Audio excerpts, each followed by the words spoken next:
당신의 인생에 여백을 채워주는 인생 여백소입니다. 살면서 가장 피곤한 순간이 언제인가요? 사람 때문에 인생이 복잡해지는 이유는 하나입니다.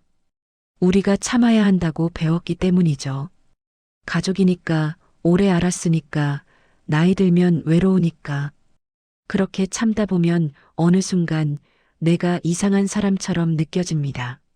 내가 너무 예민한 건가 하고 스스로를 의심하게 되죠. 밤에 잠을 못 이루고 누군가의 말 한마디가 며칠씩 머릿속을 맴돕니다. 그런데 막상 그 사람은 아무렇지 않은 얼굴로 웃고 있습니다. 이게 더 괴롭습니다. 하지만 오늘 분명히 말씀드립니다. 문제는 당신의 성격이 아닙니다. 반복되는 본성의 패턴이 있습니다. 겉으로는 멀쩡해 보이는 사람이 있습니다. 인사도 잘하고 표정도 밝고 말도 잘 듣는 것처럼 보이죠. 그런데 깊이 관계를 맺고 나면 점점 숨이 막힙니다. 내 말은 제대로 전달되지 않고 내 감정은 늘 뒤로 밀립니다. 이상하게 그 사람 곁에서는 내가 작아지는 기분이 듭니다. 오늘 이야기에서는 그런 본성의 신호들이 자연스럽게 드러날 겁니다. 피해야 할 사람의 본성과 곁에 둬야 할 사람의 본성이요. 누군가를 비난하기 위한 이야기가 아닙니다. 다만 이제는 당신이 선택할 수 있다는 걸 알아주셨으면 합니다. 참는 관계보다 나를 지키는 선택을 해도 됩니다. 외로움이 두려워서 곁에 둔 사람 때문에 더 외로워지는 건 이상한 일이죠. 이제 하나씩 살펴봅니다. 구독과 좋아요 눌러주세요. 관계가 더 편해지는 심리 법칙을 계속 알려드립니다. 올해 69세 박순희 씨는 3년 전부터 글쓰기를 시작했습니다. 젊었을 때부터 글 쓰는 걸 좋아했지만 바빠서 미뤄왔죠. 환갑이 지나고 나서야 비로소 시간이 생겼습니다. 동네 문화센터에서 글쓰기 강좌를 들었고 조금씩 실력이 늘었습니다. 그러다 지역 신문에 수필 하나가 실렸습니다. 작은 일이었지만 순희 씨에게는 큰 기쁨이었죠. 그 소식을 오랜 지인에게 전했습니다. 40년 넘게 알고 지낸 사람이었습니다. 전화로 조심스럽게 말했죠. 있잖아. 내가 쓴 글이 신문에 실렸어. 잠시 침묵이 흘렀습니다. 그리고 돌아온 반응이 이상했습니다. 글은 뭐하러 써? 나이 들어서 돈도 안 되는데. 너 원래 그런 거 못했잖아. 누가 도와준 거 아니야? 축하가 아니라 의심이었습니다. 순희 씨는 말문이 막혔습니다. 아니야, 내가 쓴 거야. 강좌도 듣고 그랬어. 그러자 지인이 또 말했습니다. 에이, 그냥 취미로 하는 거지 뭐. 너무 진지하게 생각하지 마. 전화를 끊고 나서 순희 씨는 한참을 멍하니 앉아 있었습니다. 기쁨이 싹 사라졌죠. 그 뒤로도 글을 계속 썼지만 그 지인에게는 말하지 않았습니다. 몇 달 뒤 문화센터에서 작은 상을 받았을 때도 말하지 않았습니다. 어차피 기뻐해주지 않을 게 뻔했으니까요. 그러다 우연히 다른 사람을 통해 그 소식을 들었는지 지인이 먼저 전화를 걸어왔습니다. 상 받았다며? 뭐 대단한 상은 아니겠지?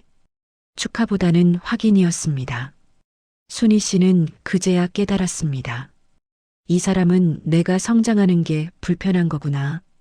스탠퍼드 대학의 사회심리학 연구에 따르면 가까운 관계에 있는 사람이 성공했을 때 진심으로 기뻐하지 못하는 사람은 본인의 자기 효능감 점수가 평균 52% 낮았습니다. 또한 이들은 상대의 성공을 자신의 실패로 느끼는 비율이 일반인보다 3배 이상 높았습니다. 그 사람이 그렇게 행동하는 데에는 이유가 있습니다. 당신이 변하면 자신이 멈춰 있다는 게 드러나기 때문이죠. 당신의 성장은 그 사람에게 거울이 됩니다. 그 거울이 불편한 겁니다. 말은 멀쩡한데 행동이 다르게 움직이는 사람들의 특징입니다. 잘 됐네 하면서도 표정은 굳어 있고 대화는 빨리 끝내려 하죠. 몽테뉴는 이렇게 말했습니다. 진정한 친구는 당신이 높은 곳에 올랐을 때도 여전히 올려다보지 않는다. 높아 보이지 않는다는 건 동등하다는 뜻입니다. 당신이 성장해도 그 사람은 자연스럽게 함께 기뻐하죠. 하지만 불편해하는 사람은 당신을 끌어내리려 합니다. 당신의 성장을 인정하지 않는 사람과는 함께 걸을 수 없습니다. 그 사람 곁에 있으면 당신도 작아질 수밖에 없으니까요. 당신의 기쁨이 깎이고 자신감이 흔들리고 결국 성장 자체를 멈추게 됩니다. 괜히 했나 하는 생각이 들기 시작하죠. 성장을 응원받지 못하는 자리에 머물 필요는 없습니다. 올해 63세 이철수 씨는 오랜만에 친척 모임에 참석했습니다. 명절도 아닌데 친척들이 모인 건 큰형의 회갑 때문이었습니다. 자리에는 20명 가까이 모였죠. 식사를 하던 중 조카 하나가 요즘 사업이 어렵다는 이야기를 꺼냈습니다. 요즘 경기가 안 좋아서 매출이 반토막 났어요. 직원들 월급 주기도 빠듯해요. 목소리에 걱정이 묻어났습니다. 그때 옆에 앉아있던 사촌이 말했습니다. 그러게, 내가 그럴 줄 알았어. 요즘 같은 세상에 누가 그런 일을 해? 위로가 아니라 확인이었습니다. 역시 안 되는구나 하는 표정이 얼굴에 선명했죠. 그리고 이상하게 그 사람은 그 뒤로 기분이 좋아 보였습니다. 다른 사람들이 힘든 이야기를 할 때마다 묘하게 표정이 밝아졌습니다. 나도 예전에 그랬는데 정말 힘들더라고. 근데 뭐 다들 그렇게 사는 거지. 말은 공감처럼 들렸지만 속내는 달랐습니다. 나만 힘든 게 아니구나 하는 안도감이었죠. 철수 씨는 그날 집에 돌아오면서 묘한 기분이 들었습니다. 조카가 힘들다는 이야기를 할 때 그 사촌의 표정이 자꾸 떠올랐죠. 슬픔이 아니라 만족이 보였습니다. 몇 달 뒤 철수 씨 본인도 건강 문제로 힘든 시기를 겪었습니다. 그 사촌에게 이야기했더니 돌아온 반응이 비슷했습니다. 나이 들면 다 아픈 거야. 나도 허리 아프고 무릎 아프고 그래. 위로라기보다는 비교였습니다. 너만 아픈 게 아니야 하는 메시지였죠. 독일의 심리학자 브렌 브라운의 연구에 따르면 타인의 실패나 불행에서 안도감을 느끼는 사람은 자존감 측정에서 평균 40% 이하의 낮은 점수를 기록했습니다. 그리고 이들은 자신이 성공했을 때보다 타인이 실패했을 때 더 큰 심리적 안정을 느낀다고 답했습니다. 그 사람이 그렇게 행동하는 데에는 이유가 있습니다. 스스로를 올리지 못하니까 남을 내려야 균형을 맞추는 거죠. 내가 괜찮다는 걸 확인하는 방법이 남이 괜찮지 않다는 걸 보는 것입니다. 말은 멀쩡한데 행동이 다르게 움직이는 사람들의 특징입니다. 위로하는 척하지만 속으로는 다행이다. 나만 그런 게 아니구나 생각하죠. 플라톤은 이렇게 말했습니다. 자신의 빛을 키우지 못한 사람은 남의 어둠에서 위안을 찾는다. 빛을 키우는 건 고통스러운 일입니다. 스스로와 싸워야 하니까요. 그 고통을 피하면 남의 어둠이 유일한 안식처가 됩니다. 이런 사람 곁에 있으면 당신의 아픔이 소비됩니다. 진심 어린 위로가 아니라 비교의 재료로 쓰이죠. 당신이 힘들 때 그 사람은 오히려 편안해집니다. 당신의 불행이 그 사람의 안정제가 되는 겁니다. 그런 관계 속에서는 당신이 회복되기 어렵습니다. 아픔을 나눌수록 더 소모되니까요. 당신의 불행이 그 사람의 안정이 되어서는 안 됩니다. 그런 관계에서는 마음을 거두셔도 됩니다. 올해 67세 김영숙 씨는 오랜 친구와 동네 카페에서 차를 마시고 있었습니다. 30년 넘게 알고 지낸 사이였죠. 최근 들어 친구의 말투가 조금 거칠어진 것 같아 걱정이 되었습니다. 가벼운 마음으로 말을 꺼냈습니다. 요즘 말투가 좀 날카로워진 것 같아. 혹시 무슨 일 있어? 괜찮아? 그 순간 친구의 표정이 굳어졌습니다. 찻잔을 내려놓는 손에 힘이 들어갔죠. 내가 뭘 잘못했다는 거야? 나만 그렇게 보여? 너는 완벽해? 목소리가 점점 높아졌습니다. 주변 사람들이 쳐다볼 정도였습니다. 영숙 씨는 당황해서 손을 저었습니다. 아니야, 그냥 걱정돼서 그런 거야. 지적 같았으면 미안해. 하지만 친구는 계속 말했습니다. 너도 요즘 잔소리가 많아졌어. 예전엔 안 그랬는데. 작은 걱정이었을 뿐인데 마치 큰 공격을 받은 것처럼 반응했습니다. 분위기가 완전히 싸늘해졌죠. 결국 그날 대화는 어색하게 끝났습니다. 그 뒤로 영숙 씨는 친구와 만날 때마다 말을 조심하게 되었습니다. 무슨 이야기를 꺼내도 돌아올 반응이 두려웠죠. 이렇게 말하면 또 기분 나빠하려나 하는 생각이 먼저 들었습니다. 한 달쯤 지나서 다시 만났을 때도 마찬가지였습니다. 친구가 건강이 안 좋다는 이야기를 했습니다. 영숙 씨는 조심스럽게 병원에 가보라고 권했죠. 그러자 또다시 돌아온 반응은 방어였습니다. 내 몸은 내가 알아. 너무 오버하지 마. 차가운 목소리였습니다. 영숙 씨는 그 뒤로 아무 말도 하지 않기로 했습니다. 친구 관계가 이렇게 조심스러워지는 건 처음이었습니다. 심리학자 존 가트맨의 부부관계 연구에서 흥미로운 수치가 나옵니다. 비판을 받았을 때 즉각적으로 방어적 태도를 보이는 사람은 관계 만족도가 평균 63% 낮았습니다. 그리고 이런 방어 패턴이 반복될수록 상대는 점점 말을 아끼게 되고 결국 관계는 감정적으로 단절되었죠. 그 사람이 그렇게 행동하는 데에는 이유가 있습니다. 자기 내면의 불안을 감당하지 못하기 때문이죠. 작은 지적도 자신의 존재 전체를 흔드는 것처럼 느낍니다. 그래서 반사적으로 방어막을 칩니다. 말은 멀쩡한데 행동이 다르게 움직이는 사람들의 특징입니다. 입으로는 이야기해라고 하지만 막상 이야기하면 듣지 않죠. 쇼펜하우어는 이렇게 말했습니다. 자신의 약점을 인정할 용기가 없는 사람은 타인의 말을 공격으로 받아들인다. 약점을 인정하는 건 용기가 필요합니다. 그 용기가 없으면 모든 말이 위협처럼 들리죠. 당신이 조심스럽게 말을 고르고 표현을 다듬어도 소용없습니다. 그 사람은 듣고 싶은 것만 듣습니다.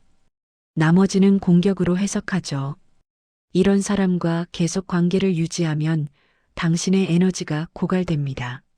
말 한마디 하기 전에 10번도 넘게 고민하게 되고 결국 진심을 꺼내지 못하게 되죠.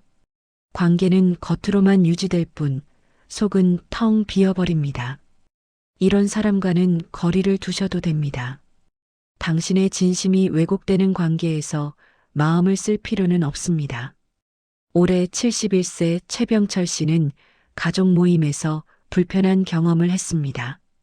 추석을 맞아 형제들이 모두 모였죠. 식사 자리에서 형님 한 분이 내년 가족여행에 대해 이야기를 꺼냈습니다. 우리 내년에는 제주도 한번 다녀올까? 다들 좋다고 했습니다.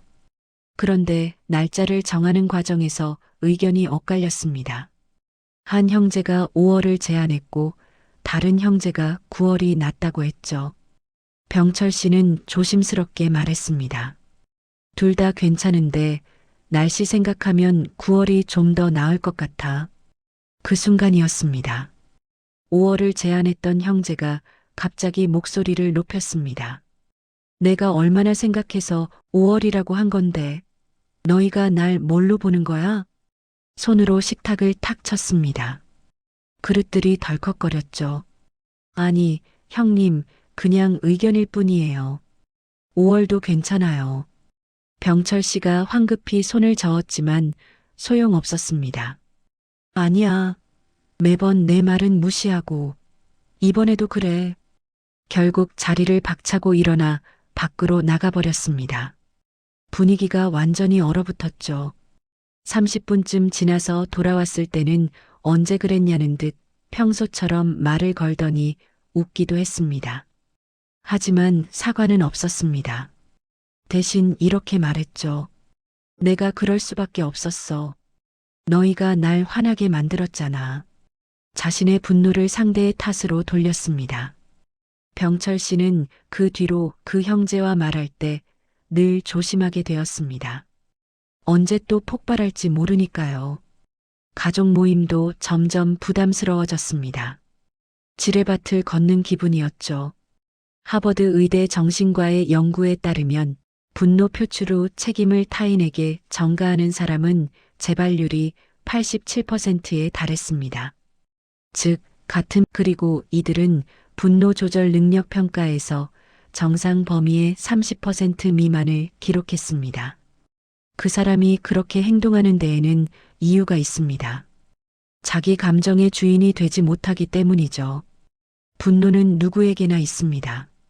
하지만 그걸 어떻게 다루느냐가 중요합니다.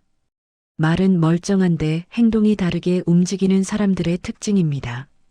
나도 어쩔 수 없었어라고 하지만 실은 어쩔 수 있었던 순간이 분명 있었죠. 세네카는 이렇게 말했습니다. 분노는 짧은 광기다. 하지만 그 광기를 정당화하는 순간 그것은 성격이 된다. 한두 번의 실수는 누구에게나 있습니다. 하지만 그걸 당연하게 여기고 남의 탓으로 돌리면 그건 습관이 됩니다. 이런 사람 곁에서는 늘 긴장하게 됩니다. 언제 또 폭발할지 모르니까요. 당신이 그 감정의 방패가 될 필요는 없습니다. 분노를 정당화하는 사람 곁에 있으면 당신의 마음도 병듭니다. 늘 눈치를 보고 말을 조심하고 결국 진짜 자신을 숨기게 되죠. 그런 긴장 속에서는 편안한 관계가 불가능합니다. 분노를 정당화하는 사람과는 거리를 두셔도 괜찮습니다. 올해 66세 정미자 씨는 오랜 친구와 오해를 풀기 위해 만났습니다. 몇 달 전 있었던 일 때문이었습니다. 당시 친구가 미자 씨에게 이렇게 말했죠. 너는 맨날 부정적이야. 만날 때마다 불평만 하잖아. 그 말이 너무 상처가 되어 한동안 연락을 하지 않았습니다. 그런데 친구가 먼저 연락을 했고 미자 씨는 용기를 내서 만났습니다. 자리에 앉아 조심스럽게 말을 꺼냈습니다. 있잖아. 저번에 네가 나한테 부정적이라고 했잖아. 그 말이 많이 속상했어. 친구가 눈을 깜빡였습니다. 그런 적 없는데? 내가 언제 그랬어? 미자 씨는 당황했습니다. 아니, 분명히 했어. 카페에서 차 마실 때. 아니야, 난 그런 말 한 적 없어. 네가 잘못 들은 거 아니야? 친구는 단호했습니다. 미자 씨는 머릿속이 복잡해졌죠. 분명히 들었는데 내가 잘못 기억한 걸까? 그러자 친구가 또 말했습니다. 너 요즘 예민한 거 아니야? 그 정도 가지고 왜 그래? 나이 들면 다들 그래. 내 기억이 틀렸다고, 내 감정이 과하다고 말했습니다. 집에 돌아와서도 미자 씨는 계속 그 대화를 곱씹었습니다. 내가 정말 잘못 기억한 건가? 내가 너무 민감한 건가? 스스로를 의심하기 시작했죠. 그런 일이 몇 번 더 반복되었습니다. 미자 씨가 뭔가를 이야기하면 친구는 늘 부정했습니다. 그런 적 없어. 네가 오해한 거야. 결국 미자 씨는 자신의 판단을 믿지 못하게 되었습니다. 무슨 일이 있어도 내가 잘못 본 건가 하고 먼저 의심했죠. 예일대 심리학과의 가스라이팅 연구에 따르면 타인의 기억과 감정을 지속적으로 부정당한 사람은 자존감 지표에서 평균 58% 하락을 보였습니다. 그리고 이들은 자기 판단에 대한 신뢰도가 일반인의 절반 수준으로 떨어졌습니다. 그 사람이 그렇게 행동하는 데에는 이유가 있습니다. 자신의 잘못을 인정하지 않으려는 방어기제죠. 당신의 기억을 부정하면 자신의 책임도 사라집니다. 말은 멀쩡한데 행동이 다르게 움직이는 사람들의 특징입니다. 네 마음을 이해해라고 하지만 정작 당신의 감정은 인정하지 않습니다. 니체는 이렇게 말했습니다. 타인의 현실을 부정하는 사람은 자신의 거짓을 지키려는 사람이다. 거짓을 지키는 데는 에너지가 듭니다. 그 에너지를 상대의 현실을 흔드는 데 씁니다. 이런 사람 곁에 있으면 점점 자기 자신이 흐려집니다. 내 감정이 맞는지, 내 기억이 정확한지 끊임없이 의심하게 되죠. 당신의 현실을 부정하는 사람과는 함께 있을 수 없습니다. 그런 관계 속에서는 당신 자신마저 잃게 되니까요. 기억과 감정을 부정당하면 존재 자체가 흔들립니다. 내가 있는 건지 없는 건지 모호해지죠. 그런 자리에서는 빨리 벗어나셔야 합니다. 이런 사람들을 정리하고 나면 비로소 보이는 사람들이 있습니다. 멀어져야 할 사람을 알게 되면 가까이 둬야 할 사람도 또렷해지죠. 지금까지는 피해야 할 본성을 살펴봤습니다. 이제부터는 곁에 두면 인생이 따뜻해지는 본성을 이야기합니다. 똑같이 사람인데 어떤 사람은 함께 있으면 숨이 막히고 어떤 사람은 함께 있으면 숨이 트입니다. 그 차이는 사소하지만 분명합니다. 올해 68세 한승호 씨는 오랜 친구와 동네 카페에서 만났습니다. 30년 넘게 알고 지낸 사이였죠. 요즘 친구가 약속 시간을 자주 안 지켜서 마음이 무거웠습니다. 한두 번도 아니고 계속 반복되었거든요. 이번 주에도 30분이나 기다렸습니다. 조심스럽게 말을 꺼냈습니다. 있잖아. 요즘 네가 약속 시간을 자주 안 지켜서 조금 속상했어. 말하면서도 걱정이 되었습니다. 기분 나빠하면 어쩌지? 친구가 잠시 멈칫하더니 천천히 고개를 끄덕였습니다. 그랬구나. 미안해. 목소리가 진심이었습니다. 내가 요즘 정신이 없었나 봐. 네가 기다렸을 생각을 못했네. 승호 씨는 오히려 미안해졌습니다. 아니야, 나도 너무 예민했나? 하지만 친구는 손을 저었습니다. 아니야, 네 말이 맞아. 나도 누가 나한테 그랬으면 속상했을 거야. 변명도 반격도 없었습니다. 그냥 받아들였습니다. 그리고 다음 주부터는 약속 시간을 정확히 지켰습니다. 승호 씨는 그때 느꼈습니다. 이 친구는 다르구나. 내 말을 정말 들어주는구나. 그 뒤로도 가끔 불편한 이야기를 나눴지만 늘 대화로 풀렸습니다. 서로 감정이 상하지 않았죠. 한 번은 승호 씨가 친구의 말투가 좀 거칠다고 이야기한 적이 있습니다. 그때도 친구는 방어하지 않았습니다. 아, 내가 그랬어? 몰랐네. 고마워, 말해줘서. 그리고 조금씩 고쳐나갔습니다. 승호 씨는 이 친구와 있으면 편했습니다. 뭐든 이야기할 수 있었으니까요. 펜실베이니아 대학의 대인관계 연구에 따르면 비판을 방어가 아닌 대화로 받아들이는 사람은 관계 지속률이 82% 이상이었습니다. 그리고 이들은 갈등 후 관계 회복 속도가 일반인보다 2배 이상 빨랐습니다. 그 사람이 그렇게 행동하는 데에는 이유가 있습니다. 자기 내면이 안정되어 있기 때문이죠.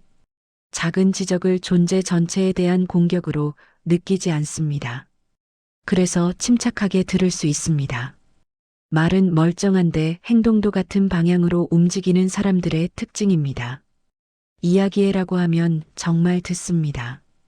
아리스토텔레스는 이렇게 말했습니다. 분노하지 않고 비판을 듣는 것, 이것이 성숙의 시작이다. 성숙은 나이와 상관없습니다. 얼마나 자기 자신을 안정적으로 바라보느냐의 문제죠. 이런 사람과는 편하게 이야기할 수 있습니다. 말을 돌려서 하지 않아도 됩니다. 진심이 왜곡되지 않으니까요.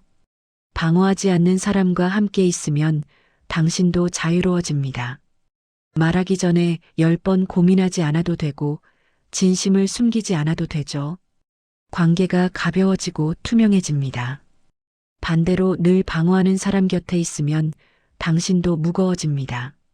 말 한마디에 긴장하고 표현을 계속 다듬고 결국 진짜 이야기는 하지 못하게 되죠. 당신의 말이 온전히 전달되는 관계는 귀합니다.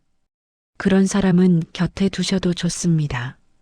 올해 70세 윤미경 씨는 오랜만에 동창 모임에 나갔습니다. 고등학교 때 친구들이었죠. 몇 년 만에 만난 자리였습니다. 식사를 하던 중 한 친구가 요즘 남편 건강이 안 좋아서 힘들다는 이야기를 꺼냈습니다. 병원에 계속 다니는데 나아지질 않네. 나도 지쳐가. 목소리에 피로가 묻어났습니다. 그때 한 친구가 말했습니다. 우리 남편도 작년에 그랬는데 넌 그래도 나아.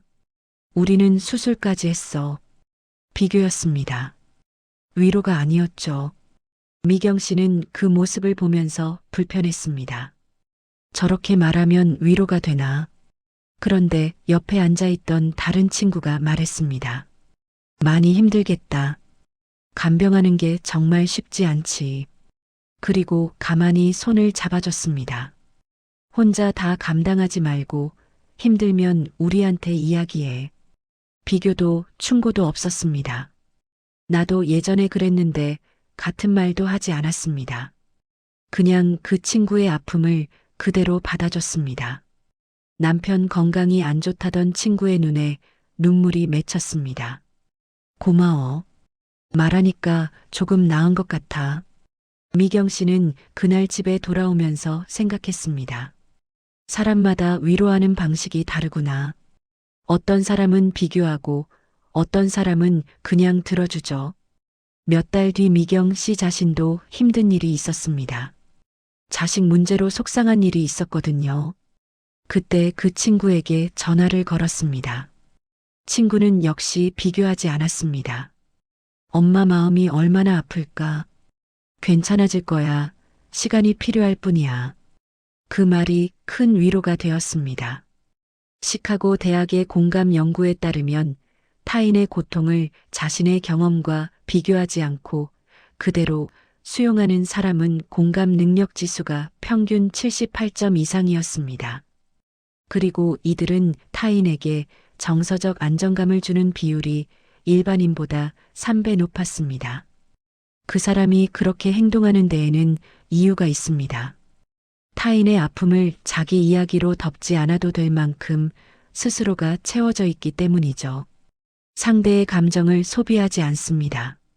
말은 멀쩡한데 행동도 같은 방향으로 움직이는 사람들의 특징입니다. 위로한다고 하면 정말 위로합니다. 비교나 조언으로 바꾸지 않죠. 칼릴 지브라는 이렇게 말했습니다. 타인의 슬픔을 온전히 받아들이는 것, 그것이 진정한 사랑이다. 온전히 받아들인다는 건 아무것도 더하지 않는다는 뜻입니다. 비교도 평가도 해결책도 아닙니다. 그냥 그대로 들어주는 거죠.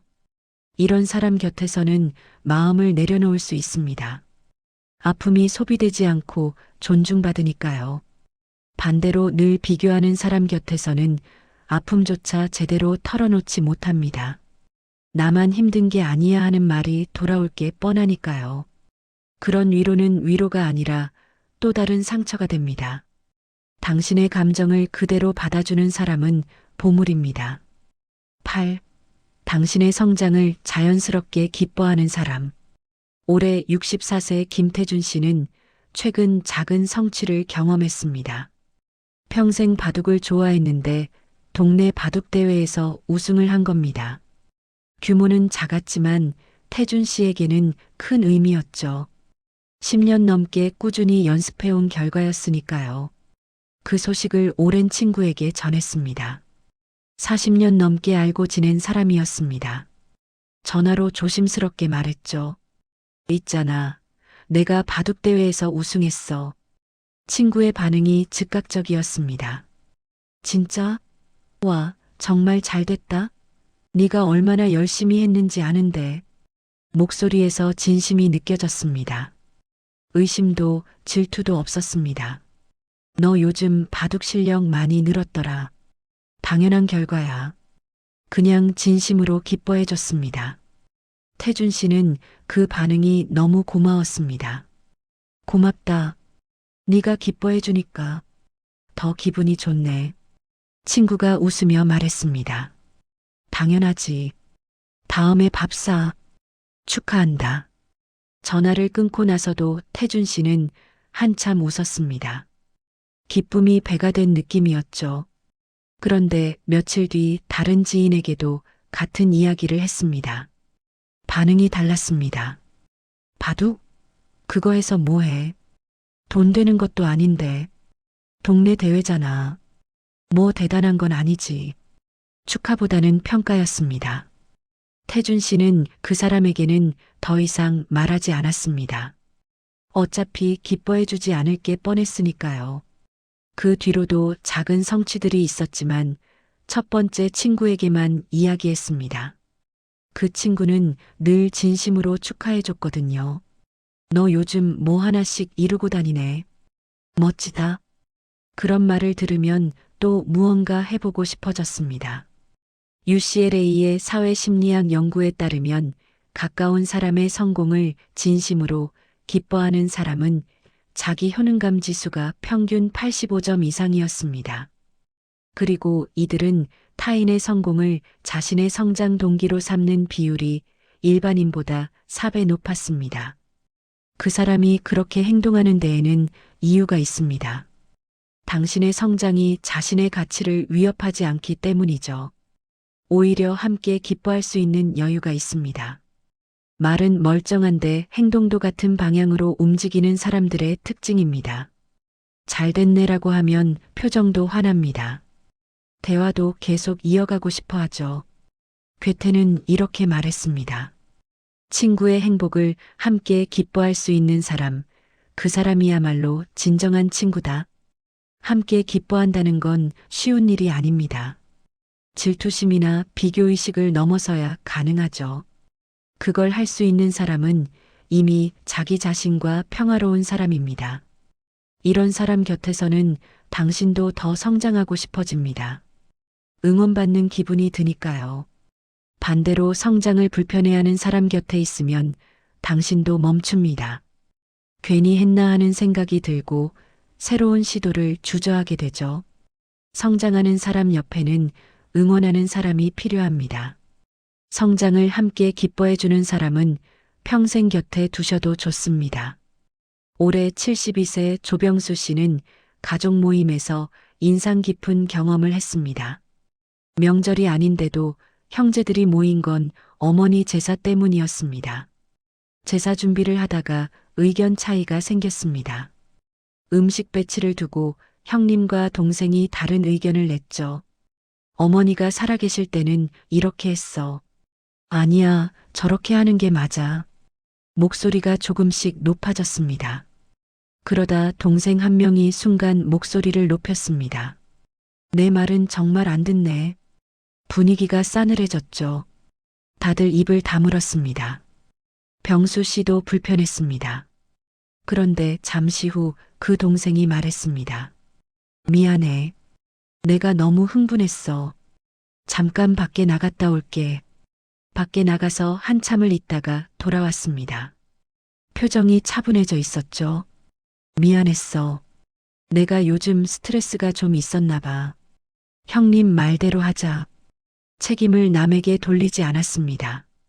너희가 나를 화나게 만들었다고 하지 않았습니다. 그냥 자기 감정을 인정하고 조절했습니다. 병수 씨는 그 모습이 놀라웠습니다.